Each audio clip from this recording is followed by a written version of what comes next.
Oh my gosh, I just took the thumbnail picture for that video and I had to hoist up this basket, and there are a lot of books in here. That was heavy.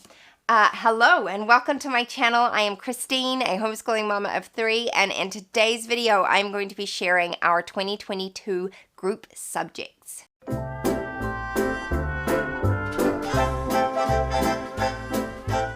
It is so good to have you here. If you are new, I would love for you to subscribe. I share homeschool content weekly, whether it's curriculum reviews, just sharing what we're using, solidarity, encouragement, that kind of thing. It's all about homeschooling here, so I'd love to have you along. I'm very excited to be sharing with you our group subjects for the year. I've got mostly everything now.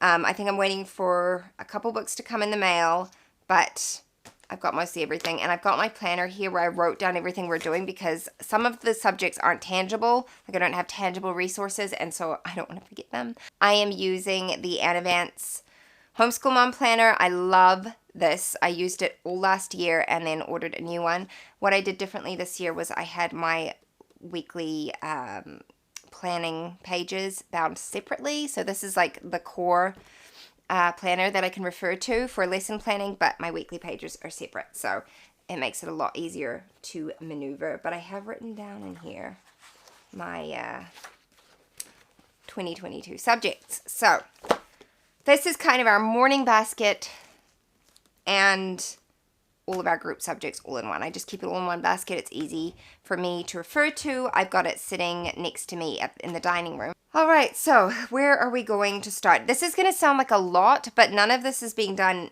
every day. Like these are all subjects that will be done once or twice a week kind of thing. And I am also going to include our read alouds in this video. Last year I did a separate video for read alouds, but we're actually only doing 2 series this year, and so I just thought it was easier just to include it here. It didn't really need its own video. So let's start with history. We are going to be continuing with Story of the World. We did this last year. This is actually the same. These are the same books that my mom used when I was a kid. So we are, I wonder how far along we are in here. We're not very far along. I think we're only up to like chapter 15, and there's like 40 chapters or something. Yeah. So we're going to continue with this. I actually have the audiobook. I don't read this aloud. The audiobook was a game changer. It is so good. So we're going to continue with this. Last year we mostly just did the read alouds and the coloring pages. This year I'm hoping to incorporate a few more projects. How many we do, I don't know. I need to sit down and still nut that out. But we've really enjoyed it, and Jack is really retaining a lot of knowledge from it. So is Annie, actually. So I want to continue with that, and if we finish it before the year is up, we'll just move on to the next book. So excited to continue with that. I think we're doing that twice a week. Kind of planning on doing like the reading one day and a project the next, but we'll see how it goes. And along with that, I actually purchased a book of centuries from Anna Vance this year. So this is beautiful. It's got like lots of different ways of recording things. It's got beautiful like mixed media pages in here. It's lovely. So I'm excited to add this into our school this year and start connecting the dots between all the different subjects and all the different people that we are learning about. We can put it into a nice, lovely timeline that we get to keep and look back on. So now let's talk about science. So I have not done a formal science curriculum per se. We did the safety unit from The Good and the Beautiful last year, and we did Simply Charlotte Mason's science last year, but it was more of like a very gentle nature study. This year I've changed things up a little bit. We are going to be doing a couple of science units from The Good and the Beautiful. First up is Arthropods. So I got this from them, printed it at home. I still have got a little bit of prep to do with it. The way that I printed it, because their science units do take quite a bit of prep. They're not just open and go. I printed it out single-sided, and then I took out like the mini books and stuff that needed to be put together. And like any pages that were really high ink usage, basically, that need to be cut out, I went ahead and did that. But I will print out any extra pages that I need for the kids to use. Honestly, after putting these together, I think next time I'm just going to pay to have it shipped to me because it was a lot of prep and it's a lot of work. So we'll see. We'll see if we even use them next year, but yeah. And then the second one that we're going to be doing is space science. I'm really looking forward to doing this. Now we're doing this one first because it's summertime here and I just figure it's a good time of year to be out and looking for bugs and all that kind of stuff. This one I wanted to do later in the year because it'll be our winter and so it gets darker earlier at night and so we can take advantage of viewing. We do have a telescope that works really well, so that'll be fun to use with the kids. My grandfather actually passed that on to us, so I'm looking forward to that. So those are our 2 science units that we're going to be doing. And then we're also doing nature study. So I went ahead and purchased the Exploring Nature with Children curriculum. This is very affordable. I printed it at home. It's not, it's all like black and white, so it's very cheap and affordable to print or get printed. Now it does, there's like, I've got a couple books here. I actually have 2 more because I split them up into seasons. And because we're in the Southern Hemisphere, obviously our seasons are switched. And so she's got different like covers that come with it. And I just, like flipped the schedule around basically that she has in there so that it works with our seasons. And we will be starting with summer and then moving into autumn. And this I have scheduled in twice a week so we can go on our nature walk and then we can do our project, whatever project there is. This is great. It has like several different projects that you can pick from and so you can do this year over year and not get bored with it. It's amazing. So really looking forward to doing that with the kids this year. We have a beautiful area, like literally a minute from our house, like a minute's drive from our house, which I have been to multiple times with the kids. But the reason I don't like going there is because I don't like walking there because it's quite a walk through that area. And when I've got little kids to walk from our home, plus that big long walk, it's just too much. And so it puts me off. And I'm like, you know what? We're just going to drive there this year. So we'll hop in the car, drive the 1 minute and park and walk down there. And we found a tree that we're going to study this year round, watch how it changes through the year. And we're looking forward to that. And we'll be doing that along with this curriculum. So that's our nature study. I think now we're moving into all of our Simply Charlotte Mason enrichment study. So this is where it can start sounding like a lot. And actually I'm going to get my planner out to make sure that I'm covering everything here because otherwise I'm going to forget some stuff because it's not all like tangible stuff that I have on hand right now. So first of all, we're going to be doing poetry this year, poetry study. My kids love poems, and I've got a couple of poetry books that we read every day. It's a nature poem for every day and an animal poem for every day. I have them linked in my Amazon storefront. They're just so beautiful, and we love them so much. So that's always part of our morning basket. But this year we are going to be doing a study on Robert. Now I heard his middle. Is it Louis Stevenson?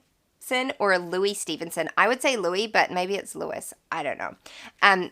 We're doing him this year anyway. We're going to be studying him all year long and his poem. I went ahead and purchased the book from Simply Charlotte Mason. It was not very expensive at all. I printed it at home. It's very simple. We're going to do this, I think, once a week, maybe twice a week. Like, it'll probably take us 5 minutes. But we're going to be doing that.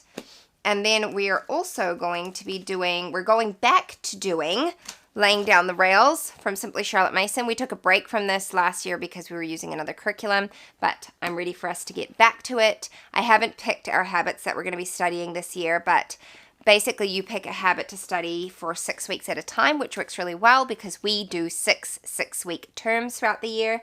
And I have done a review and an overview of this curriculum before. I will try and remember to link it for you. One thing that I have added onto that, so you've got like the book that you use with your kids, and then this is a book for you as a parent to read through the habit and like all the background behind it and Charlotte Mason's philosophy surrounding it. But then what I added in this year is this book that I have from my mom actually. She had this when we were kids, and this has got scripture that is directly correlated to behaviors or habits or whatever you want to call them that you're working on. So it's just like a really great reference guide. It's called For Instruction in Righteousness, and it's by Pam Forster. I have no idea if it's still available or anything. I'll see if I can find it, and I will go ahead and link it for you. But yeah, it's just full of scripture in here. So I thought that would be really good reference in conjunction with habit study. Now, let's talk about the things that I do not tangibly have on me. We are going to be doing scripture memory. We did this last year, but we didn't do it with Simply Charlotte Mason. I'm going to be using this Simply Charlotte Mason method for scripture memorization with my kids. I've already printed off some of the cards. They have free downloads for you to do that on their website, which is awesome. So that's going to be something we will be doing daily. And it's basically just going over scripture daily so they can memorize it. We are going to be doing composer study. And I think we're doing 3 composers this year.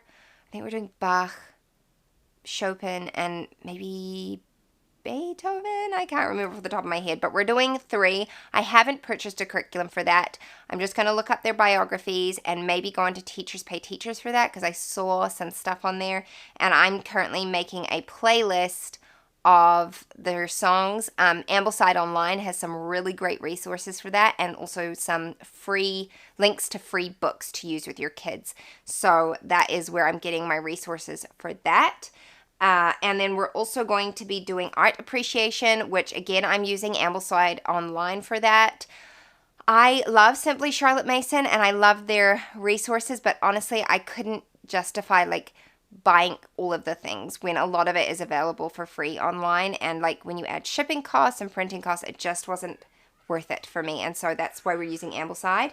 Finally, as far as those kind of studies go, we're also doing hymn study, and I have not bought a curriculum for this. I'm kind of just going to be winging it, but my plan is to try and memorize 1 hymn per 6 weeks, or per term for us, and I have got the book, and it's coming in the post. It hasn't arrived yet. Is Then Sings My Soul, and it's basically a book full of the stories behind a lot of the old hymns that we sing. In our church, we sing the old hymns. We don't do a lot of like more contemporary music, and so that's what I grew up with, and they're very near and dear to my heart. I am a pianist. I've played in our church for years, and so I know I'm quite familiar with them, and so I will be playing them at home with the kids, and we will be memorizing them. I'm really looking forward to that. Really, really looking forward to that. And then there's one last subject besides our read alouds, which actually I've got in another basket. Hold on. Here we go. Art. We're doing a dedicated art curriculum this year. I'm really excited to do this.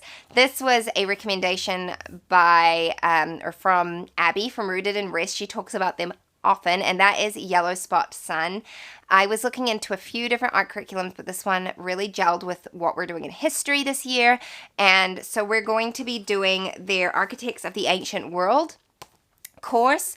I did look at the trial version of this, and I really liked her way of teaching and just all the things. She's really, really sweet. And so it comes with a notebook. So I printed out the notebook for both Jack and Annie, and I've got all the art supplies that we need. I need to put it together in like a box, but we're going to be doing art once a week. And so we're going to make that course last the entire year for us. I didn't want to commit to like big art projects every week because our nature study actually calls for that. And so does our history curriculum. And so I didn't there'll be something for us to do every week. So that is how we're going to make that work, but I'm excited to do that. So I think the last thing to include is our read alouds. No, there's one more thing. Bible. So we're doing scripture memory, but for Bible, I do not have a curriculum. We're just going to continue reading through these books. I've mentioned them plenty of times before. This is the Bible Story by Arthur Maxwell. I really like these books. There have been a couple of things in there where I can tell there's a little bit of a doctrinal difference. I think, I've been corrected on this before, I think he was a Seventh-day Adventist. So there is one story, I think in particular, where it talks about the Sabbath. And I wouldn't say that I disagree with the sentiment behind it, but it's just not something personally that we put a huge emphasis on. And so this is amazing though for giving your kids a really good overview of scripture, and my children really enjoy it. So we're just going to read through this casually. I don't have we don't have to do a story per day or anything like that. It's just as we do it. We do it as part of our morning basket and things like that. Okay, now it's read alouds, and I'm really excited about our read alouds this year. Picking read alouds is probably my favorite part of homeschooling. But we are doing the Chronicles of Narnia this year. I'm really, really excited to do this. I've got the whole series. I managed to get them all from secondhand bookstores. When I was away for a girls' weekend, we found the most incredible bookstore I have ever been into my life. I mean, it was a secondhand bookstore, and there were books piled like high, like you could barely walk through the aisles. There were just piles of books everywhere, and we spent, I don't even know how long we spent in there. We spent a long time, and I came out with just my armfuls, like boxes of books, and I cannot wait to go back there. My sister is actually moving to that town, and I'm just like, yes, every time I go visit, you know where I'm going to be going, because it was like heaven on earth. It was amazing. So anyway, we're starting with The Lion, the Witch, and the Wardrobe. I decided we're going to read it in order of publication. It is pretty hotly debated as to which order you should read these in, whether you should read them in the order that they like are supposed to be chronologically, or if you should read them in order of publication. And I decided to go with publication. We'll see how it goes. We can always reread them one day in the order of chronological order if we want to. We'll see. We'll see what happens. But this is going to be the book that we read every morning we read over breakfast. I call it our morning basket time. That's what we're going to be doing. So we will be doing a book per term. And then I also have a second series that we're going to be reading through, and that is the Green Amber series. All right, guys, the battery died right as I was trying to finish the video, so I really have no idea where I left off. I know I finished talking about the Chronicles of Narnia. The second series that we're doing is the Green Amber series, which was highly recommended in several homeschooling groups. I think we're going to have to do a book over a couple terms because they seem to be quite long books, and I don't want us to just like rush through it. I want us to enjoy it. There are only 4 books in the series, and so I think that will fit quite nicely into our 6-week term. So if we don't finish them all this year, it's not a big deal. That's fine. We'll see how we go. But those are our books for the year, and yeah, I'm really looking forward to it. I think we're going to have fun with these read alouds this year. And I think I need to double check, but I'm pretty sure, yep, that covers all of our group subjects. So I know it sounds like a lot. It kind of is a lot, but it's like little snippets of things. It's not like big, huge subjects to do every day or anything like that. So I'm really looking forward to doing this with my kids. I still have a bit of prep to do in regard to the science and like just making sure that I like to get all of our supplies before we start the year. Otherwise, things don't get done because I'm like not going to rush out to the shop with 3 small children like last minute. That's not the kind of person I am. So if I don't prep, it doesn't get done. Anyway, I hope you enjoyed this. If you have any questions about anything that I've mentioned today, please go ahead and leave them in the comments down below. If you're not following me on Instagram, go ahead and follow me over there. I post usually every day of the week, not always on the weekends, but I like to keep you updated over there about our day-to-day and how things are looking. So if you want more of like live updates, go ahead and follow me there. And I will see you next time. Bye-bye. What if the world had more of your smile? What if the wind could spread your love? What if your sweetness could reach everyone? There'd be no wars,